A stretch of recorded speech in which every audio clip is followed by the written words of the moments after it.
بسم اللہ الرحمن الرحیم الحمد للہ رب العالمین والصلاة والسلام علی خاتم النبیین اما بعد۔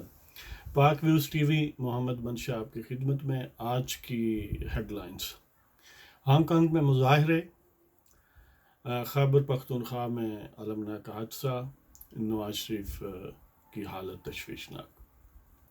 تو بسم اللہ کرتے ہیں جی۔ سب سے پہلے چھوٹی خبر لے لیتے ہیں کہ خیبر پختونخوا میں ضلع کوہستان میں کوئی پل ٹوٹا، لکڑی کا بنا ہوا تھا، تو دریا یا ندی کراس کرتے ہوئے جو لوگ فوت ہوئے وہ 2 درجن کے قریب ہیں۔ اللہ تعالیٰ ان کی مغفرت کرے، پسماندگان کو صبر جمیل عطا فرمائے اور آئندہ ایسے حادثوں سے ہم سب کو محفوظ رکھے، اور ہمارے ارباب اختیار کو یہ توفیق دے کہ وہ کم از کم اس قسم کے جو خطرناک پوائنٹس ہیں وہاں پر خاطر خواہ بندوبست کریں، پل بنائیں اور ندی نالے دریا کو عبور کرنے کا پراپر بندوبست فرمائیں۔ اور دوسری خبر کہ نواز شریف، میاں محمد نواز شریف، پاکستان کے سابق وزیر اعظم، کوٹ لکھپت جیل میں ان کی حالت تشویشناک ہو گئی۔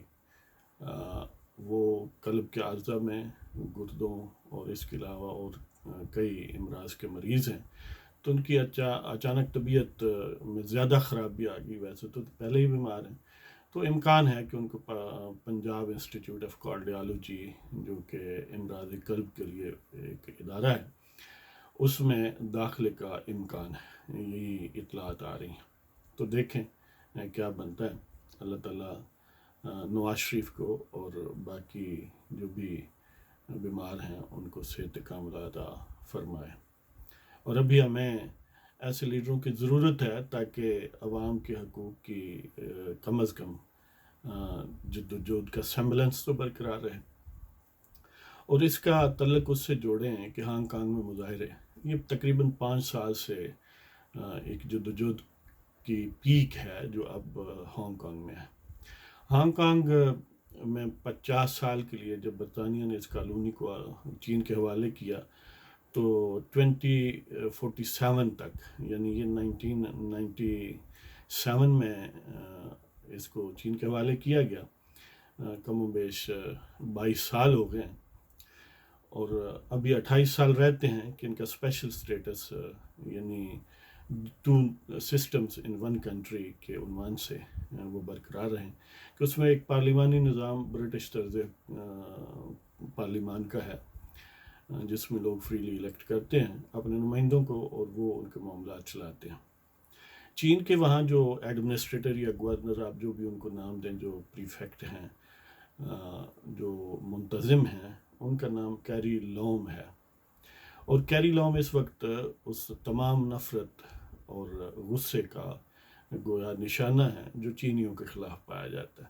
تو لوگوں کو یہ خدشہ ہے کہ چین آہستہ آہستہ اس پر اپنا پورا نظام جو ہے وہ نافذ کر رہا ہے، لہٰذا ہمیں جدوجہد کرنی چاہیے۔ اس کا ایک فلیئرنگ پوائنٹ یہ آیا کہ کسی شخص نے کوئی جرم کیا تھا، موسٹ پروبیبلی کوئی خواتین کو مولسٹ کرنے کا معاملہ تھا، تو وہ تائیوان سے ادھر بھاگ کے آ گیا۔ اب چینی یہ چاہتے تھے کہ اس کو ایکسٹراڈائٹ کیا جائے، ہانگ کانگ سے مین لینڈ چائنا منتقل کر کے اس کے اوپر مقدمہ چلایا جائے، اگرچہ وہ کرمنل تھا، یہ بات یعنی کوئی اس کو روکنا اتنا مناسب نہیں لگتا آن دا فیس آف اٹ، لیکن جب ہانگ کانگ کی انتظامیہ نے چینی حکومت کے ساتھ یہ معاہدہ کیا ایکسٹریڈیشن کا کہ جس کو بھی چین سمجھے گا کہ یہ بڑا سیریس جرم ہے تو اس کو چین کی ڈیمانڈ پر ان کے حوالے کر دیا جائے گا، تو اس پر وہ وہاں پر مقدمہ چلائیں گے۔ اگرچہ اس ایک اسپیسیفک پرسن کے حوالے سے دیکھیں تو کوئی اتنی سیریس بات نہیں تھی، لیکن جب قانون بنتا ہے تو پھر ظاہر ہے سارے لوگ اس کی زد میں آتے ہیں اور وہ گریجولی ان کے حقوق کو ایروڈ کر دیا جاتا ہے۔ تو یہ خدشہ ہانگ کانگ کے لوگوں کو، لہذا انہوں نے بھرپور ڈیمونسٹریٹ کیا۔ بظاہر ان کا کوئی لیڈر نہیں ہے، لیکن ابھی ایک جوشوا وانگ نام کی شخصیت ہے جس کو ریسنٹلی آج ہفتے کے دن کو یا فرائیڈے اور ہفتے کی درمیانی رات کو گرفتار کیا گیا، پھر ضمانت پر رہا کیا گیا. اسے یہ سمجھا جا رہا ہے کہ یہ شاید وہ ڈیمونسٹریٹرز کا لیڈر ہے، لیکن حقیقتاً کوئی ایسا سسٹمیٹک اور فارمل لیڈر نہیں ہے ڈیمونسٹریٹرز کا. یہ اسپونٹینیس اور از خود عوام کا ابھار ہے، ان کی از خود جد و جہد ہے. اس کا سبب یہ ہے معذرت، دیکھیں جس کسی شخص نے کسی چیز کا جب ذائقہ چکھا ہوا ہو تو اس کو اس کی ویلیو کا صحیح احساس جو ہے، اس کو سائیکولوجیکلی اس کا ادراک پورا جو ہے اسے فیل تب ہوتا ہے. آپ کے سامنے جس نے ہاتھی زندگی میں کبھی نہیں دیکھا، اب تو خیر ماڈرن گیجٹس ہیں، ماڈرن ٹیکنالوجی ہے، ویڈیوز وغیرہ دیکھتے ہیں کہ سپوز ایسا کوئی دور جو ویڈیوز اویلیبل نہیں تھی اور کوئی سمجھانا چاہتا کہ ہاتھی کیسا ہوتا ہے. آپ کسی شخص کو جتنی بھی کوشش کر لیں اسے پوری کمپریہنشن نہیں ملتی ہاتھی کی.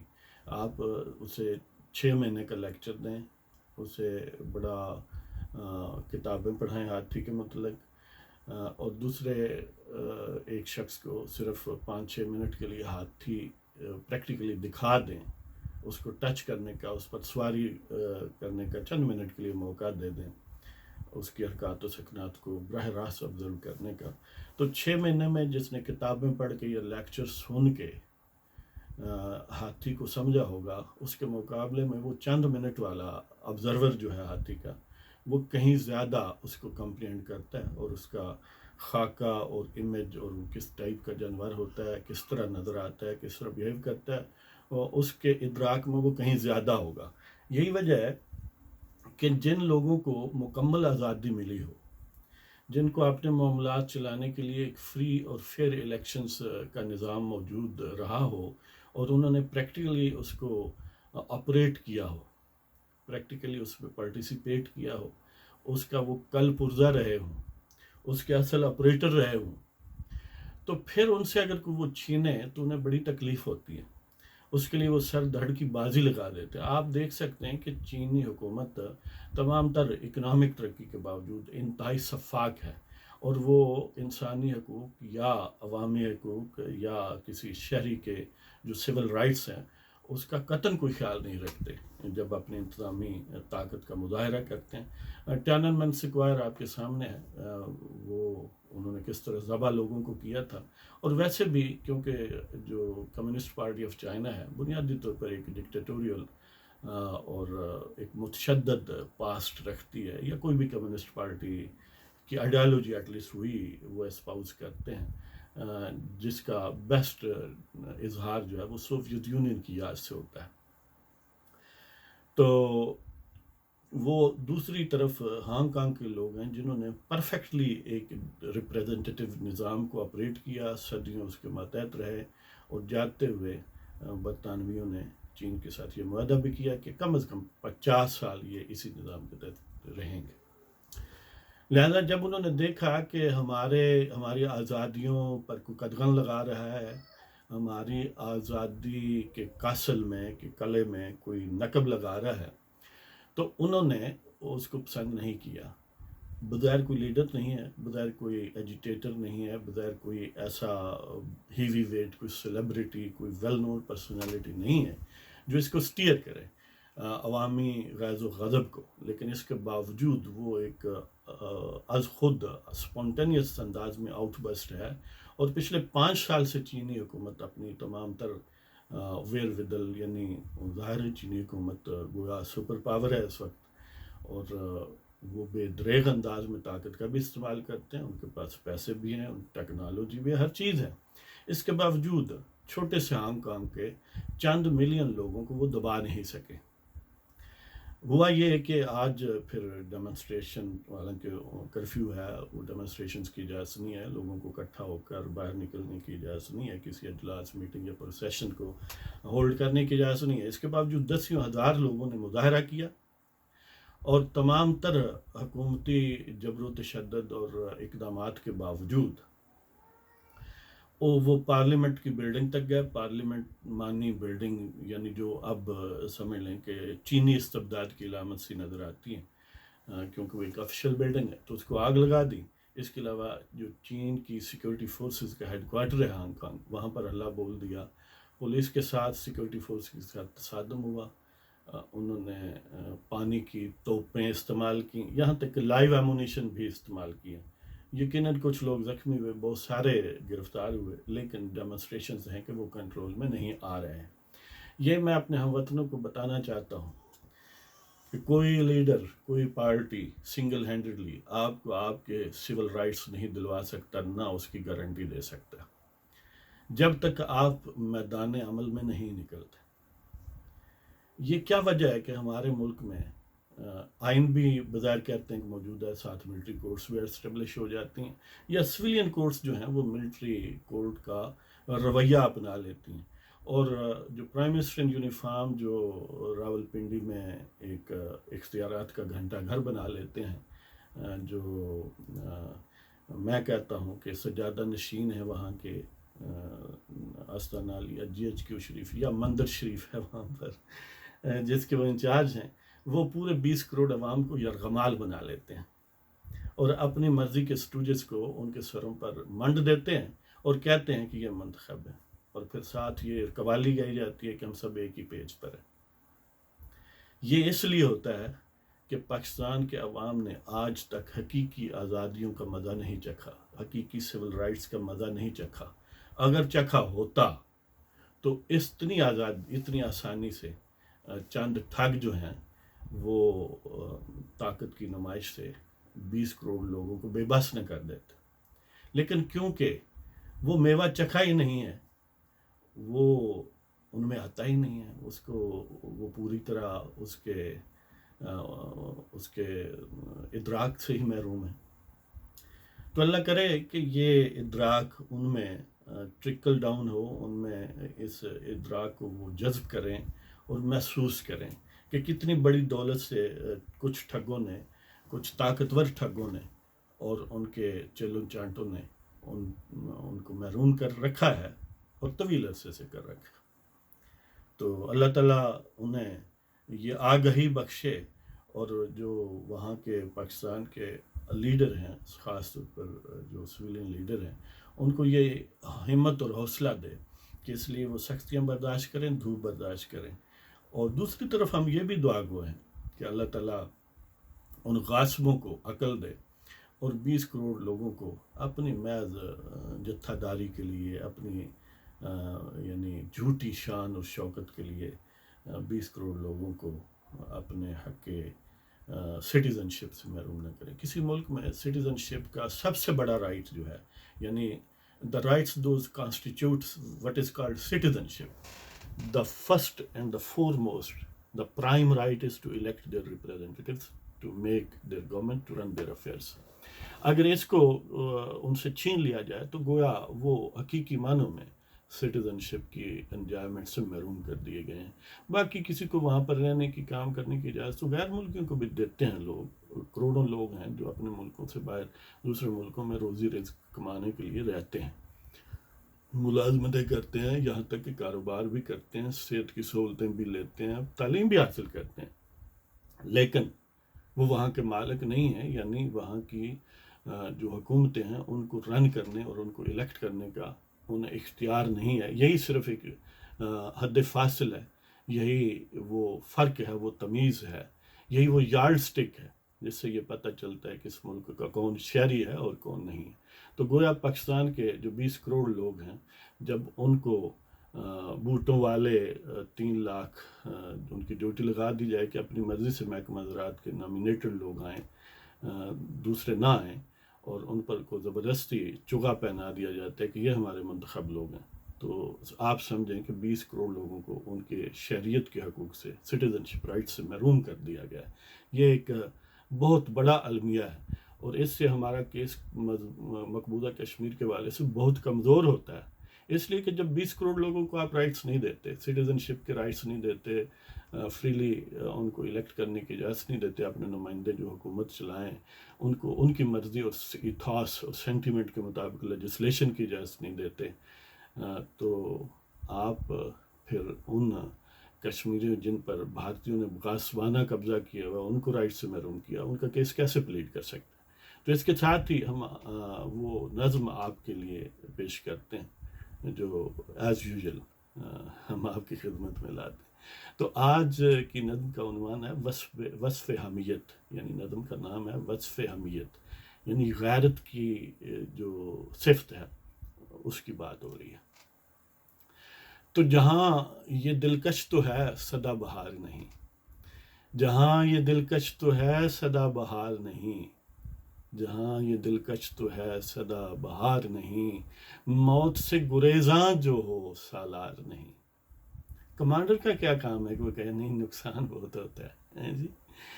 جہاں یہ دلکش تو ہے سدا بہار نہیں، موت سے گریزاں جو ہو سالار نہیں، اور وصف حمیت تو ممکن الخرید نہیں. یعنی یہ غیرت کی صفت جو ہے یہ مارکیٹ سے نہیں اویلیبل ہوتی. آپ چل کے دیکھ لیں، کوئی دکان آپ کو اگر ملتی ہو تو ہمیں بتانا، ہم خرید کر کچھ لوگوں کو، کچھ بوٹوں والوں کو اور ان کے چیلوں چانڈوں میں تقسیم کرنا چاہتے ہیں فی سبیل اللہ. یہ جو وصف حمیت ہے اس کے چند کلو. تو وصف حمیت تو ممکن الخرید نہیں، وصف حمیت تو ممکن الخرید نہیں، جور انسان ہے یہ جن سے بازار نہیں. وصف حمیت تو ممکن الخرید نہیں، جور انسان ہے یہ جن سے بازار نہیں. یعنی یہ وہ ایک سٹل ایک روح ہے، ایک جور ہے جس سے انسان تشکیل پاتا ہے. یعنی انسان نام کی ہستی میں سب سے بڑا جو کانسٹیچوئنٹ ہے، جو اس کا عنصر ہے، وہ وصف حمیت ہے. جو حمیت نہیں رکھتے وہ گویا بیسٹ ہیں، جانور ہیں. وہ چل پھر تو سکتے ہیں، یعنی سائنٹیفک سینس میں وہ آرگنزم ہیں، لیکن وہ انسان نہیں. یعنی انسان ایک بڑی یعنی شرف والی ہستی ہے نا، اور اس میں غیرت نہ ہو تو اس کا مطلب وہ اس شرف سے محروم ہے. تو وصف حمیت تو ممکن الخرید نہیں، جور انسان ہے یہ جن سے بازار نہیں. طاقتور عدو سے جو ٹکرا جائے، طاقتور عدو سے جو ٹکرا جائے، صاحب عظیمت ہے، صاحب عظیمت ہے وہ غدار نہیں. ہم عموماً جو طاقتور حملہ آوروں کے خلاف ٹکرا جاتے ہیں نا، ہم ان کو کہتے ہیں یہ غدار ہیں. جو پالش کرتے ہیں ان کے بوٹ، وہ کہتے ہیں یہ محب وطن. تو طاقتور عدو سے ٹکرانا کوئی معمولی بات نہیں ہے، اس سے جسم و جان قربان کرنا پڑتا ہے. یہ جو سر ہے نا اس کو فروخت کرنا پڑتا ہے ضمیر بچانے کے لیے. تو ضمیر فروشی اور سر فروشی دونوں اپوزٹ ہیں. طاقتور عدو سے جو ٹکرا جائے، صاحب عظیمت ہے وہ غدار نہیں. تابع دار اعدا ہو اپنوں پہ ستم ڈھائے، تابع دار اعدا ہو اپنوں پہ ستم ڈھائے، بزدل ہے وہ غیرت کا پرستار نہیں. تابع دار اعدا ہو اپنوں پہ ستم ڈھائے، بزدل ہے وہ غیرت کا پرستار نہیں. یعنی جو دشمنوں کے تو بوٹ پالش کرے اور اپنوں پہ ظلم و ستم اور جبر اور قہر کا جو میکسیمم کوانٹم اس سے ہو سکتا ہے اس کو استعمال کرے، تو ایسا شخص غیرت سے تہی ہے. ایسا شخص ضمیر فروش ہے، وہ بوٹ پالشیا ہے، وہ مالشیا ہے.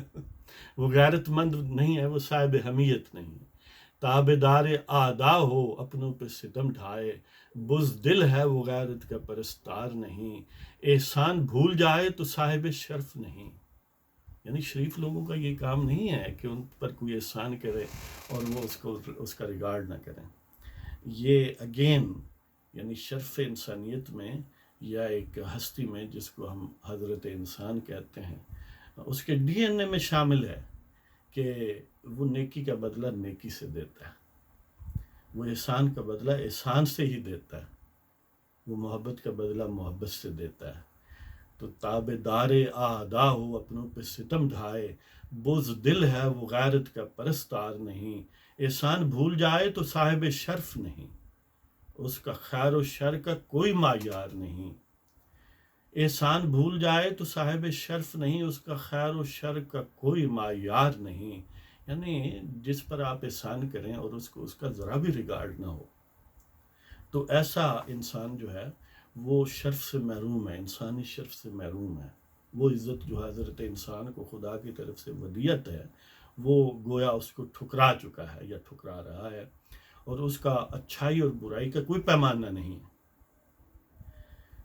تو احسان بھول جائے تو صاحب شرف نہیں، اس کا خیر و شر کا کوئی معیار نہیں۔ اور آخری شعر بڑا یعنی معنی خیز ہے کہ ذکر آقا کونین پہ جو دل سرشار نہ ہو، ذکر آقا کونین پہ جو دل سرشار نہ ہو، خیر آخرت کا وہ کبھی بھی طلبگار نہیں۔ یعنی میرے آقا نبی مکرم حضور علیہ الصلوۃ والسلام کا جب ذکر ہو اور کسی دل کو سرشاری نہ ملے، وہ اس میں لطف نہ آئے، اس میں عقیدت نہ پھوٹے، اس کا سر احترام سے اور دل عقیدت سے جھوم نہ جائے، تو سمجھ لیں کہ اسے آخرت پر ایمان اس کا متزلزل ہے، اسے آخرت میں کوئی خیر نہیں ملے گی۔ تو ذکر آقا کونین پہ جو دل سرشار نہ ہو، خیر آخرت کا وہ کبھی بھی طلبگار نہیں۔ جہاں یہ دلکش تو ہے سدا بہار نہیں، موت سے گریزاں جو ہو سالار نہیں، وصف حمیت تو ممکن الخرید نہیں، جوہر انسان ہے یہ جن سے بازار نہیں۔ اور طاقتور عدو سے جو ٹکرا جائے، صاحب عظیمت ہے وہ غدار نہیں، تابدار اعدا ہو اپنوں پہ ستم ڈھائے، بوز دل ہے وہ غیرت کا پرستار نہیں۔ احسان بھول جائے تو صاحب شرف نہیں، اس کا خیر و شر کا کوئی معیار نہیں۔ اور ذکر آقا کونین پہ جو دل سرشار نہ ہو، خیر آخرت کا وہ کبھی بھی طلبگار نہیں۔ تو اس کے ساتھ ہی میری تمام دعائیں اپنے ہم وطنوں کے لیے، اہل ایمان کے لیے، اللہ تعالیٰ انہیں دونوں جہاں کی کامیابی اور کامرانی عطا فرمائے، اور مظلوموں کی مدد فرمائے، اور ظالموں کو رسوا کرے۔ تو اس کے ساتھ آپ کی اجازت چاہتا ہوں۔ پاکستان زندہ باد، کشمیر بنے گا پاکستان۔